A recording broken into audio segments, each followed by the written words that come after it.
Hello, and welcome to the English Listen Lab.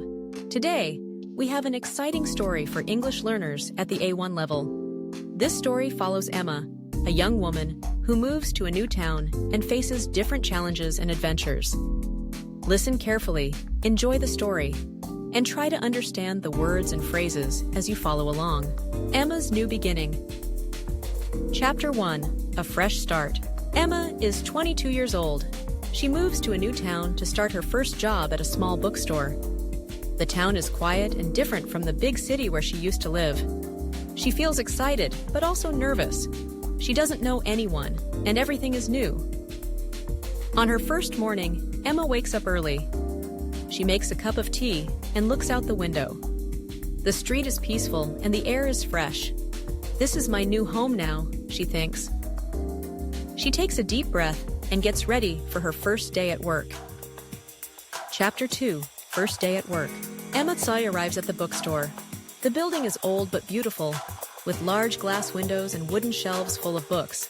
She meets her boss, Mr. Brown, a kind old man with a warm smile. "Welcome, Emma. We are happy to have you here," he says. She also meets Lucy, another worker at the store. Lucy is friendly and offers to help Emma learn how things work.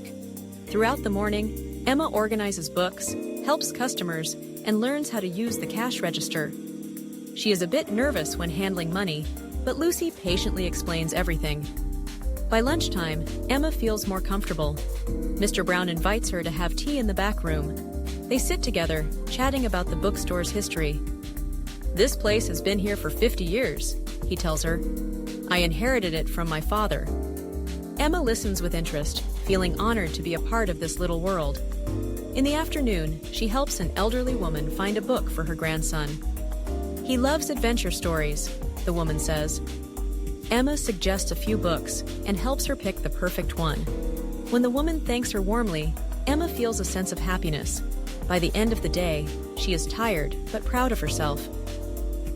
Chapter 3, Exploring the Town. After work, Emma decides to explore the town.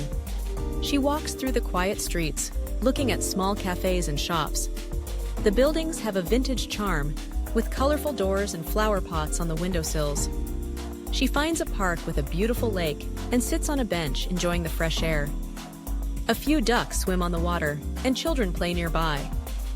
Emma takes out her notebook and starts writing about her first day, something she always does when she experiences new things. An old woman sits next to her. "Are you new here?" she asks. Emma smiles and nods. "Yes, I moved here yesterday." The woman introduces herself as Mrs. Jenkins and tells Emma about the town's history. She points to an old clock tower in the distance. "That was built over 100 years ago," she says. "It still rings every hour." Emma enjoys their conversation and feels happy to meet someone so welcoming. Before leaving, Mrs. Jenkins invites Emma to visit a small community event at the town square on the weekend. Emma thanks her and looks forward to it.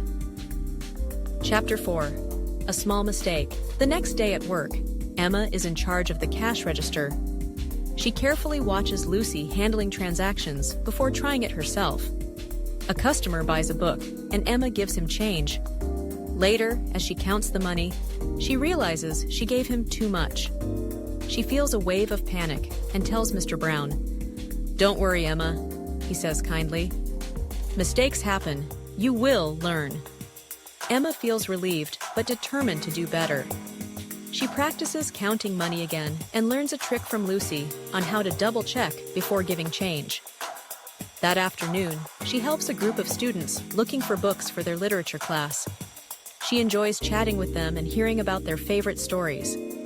Emma begins to feel more confident in her job. Chapter 5, A New Friend. One afternoon, a girl named Sophie walks into the bookstore. She is looking for a book about art. Emma helps her find one, and they start talking. Sophie is a local artist and invites Emma to an art class on the weekend. Emma is excited, but also shy. "I'm not very good at art," she says. Sophie laughs. "It's okay. Just come and have fun." Emma decides to go, feeling happy to make a new friend. On Saturday, Emma arrives at the art class. Sophie introduces her to the group, and they welcome her warmly. The class is held in a cozy studio with large windows and bright paintings on the walls. Each person chooses a canvas and starts painting. Emma hesitates, but follows Sophie's guidance. As she paints, she feels relaxed. She realizes that the class is not about being perfect, but about expressing oneself. By the end of the session, she has created a simple but meaningful painting. Sophie smiles at her.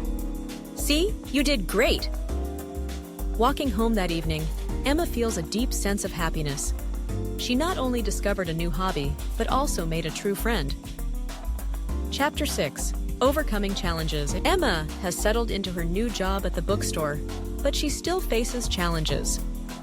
One afternoon, a customer asks for a book that Emma has never heard of. She feels embarrassed and apologizes. The customer smiles and says, "That's okay. Maybe you can order it for me?" Emma quickly writes down the book title and promises to check with Mr. Brown. She learns that she doesn't need to have all the answers. She just needs to be helpful and willing to learn. That evening, she researches books and their categories, making notes in her notebook. She feels more confident and excited to improve at her job. Chapter 7. Discovering a Passion. As weeks pass, Emma starts enjoying her routine. One day, while organizing a new book shipment, she finds an old poetry collection. She flips through the pages and is captivated by the words. Lucy notices her interest. "Do you like poetry?" she asks. Emma nods. "I used to write a little, but I stopped a long time ago." Lucy smiles. "Maybe it's time to start again." That night, Emma buys a notebook and starts writing. The words flow easily, and she rediscovers a passion she had forgotten.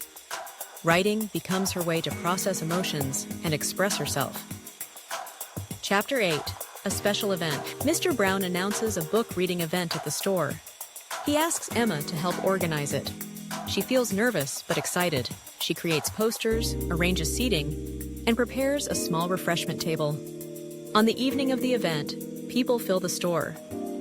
An author reads from their new novel, and the audience listens attentively. Emma enjoys seeing people come together to celebrate literature. As the event ends, Mr. Brown thanks Emma for her hard work. "You did a great job," he says.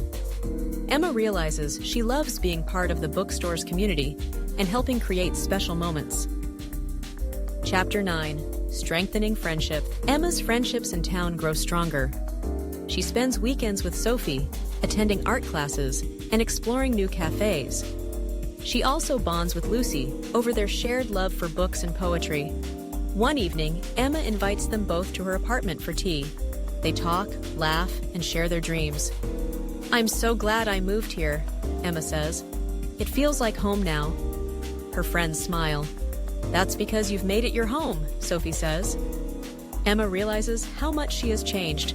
She is more confident, open, and happy. Chapter 10.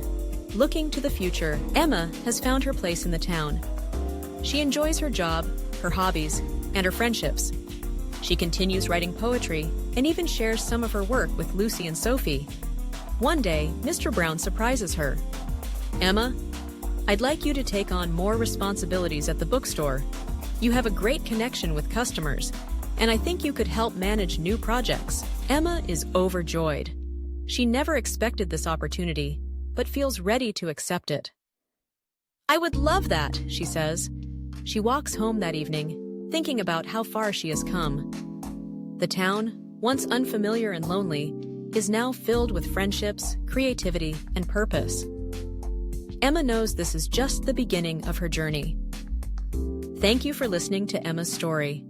We hope this helps you improve your English listening skills. If you enjoyed this story, don't forget to like, subscribe, and turn on notifications so you can listen to more fun lessons. Do you have any thoughts about Emma's journey? Or do you have ideas for future stories? Leave a comment below and share your feedback. We'd love to hear from you. See you next time on the English Listen Lab. Goodbye and happy learning.